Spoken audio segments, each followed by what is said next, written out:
মহানগৰীৰ সোণাপুৰত আৰম্ভ হ'ল ছেফমাৰ্ট কোল্ড চেইন সলিউশ্যন নামৰ অত্যাধুনিক শীতলীকৰণ সেৱা প্ৰতিষ্ঠান।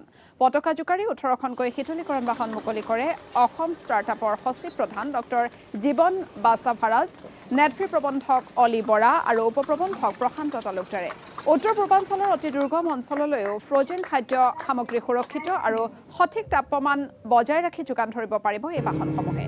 এই প্ৰতিষ্ঠানে ফ্ৰজেন খাদ্য সামগ্ৰীৰ আমদানি ৰপ্তানিৰ ক্ষেত্ৰত এক নতুন দিশ মুকলি কৰিব বুলি আশাবাদী সকলো।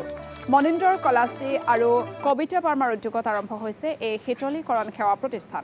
অনুষ্ঠানতে মুকলি কৰা হয় ছেফমাৰ্টৰ নিজা ফ্ৰজেন ব্ৰেণ্ডৰ লগতে এটা অনলাইন মোবাইল এপো।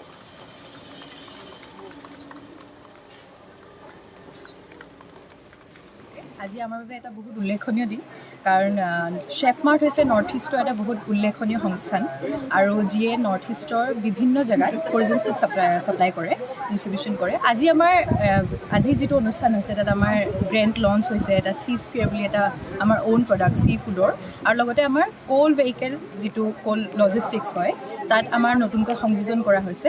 আৰু যিহেতু মানুহে এইটো ক্ষেত্ৰত বহুত প্ৰব্লেম পাইছিল লজিষ্টিক্সত, যে উত্তৰ পূবৰ বিভিন্ন অঞ্চল বহুত দুৰ্গম জেগা য'ত মানে আপোনালোকৰ গাড়ী যাব নোৱাৰে, সেই জেগাসমূহৰ মানুহে ঢুকি নাপায় বা বিজনেছ কৰিবলৈ খুব দিগদাৰ হয়। সেই মানুহখিনিৰ কাৰণে খুবেই আমাৰ ওচৰত মানে এটা চলিউশ্যন আহি পৰিছে।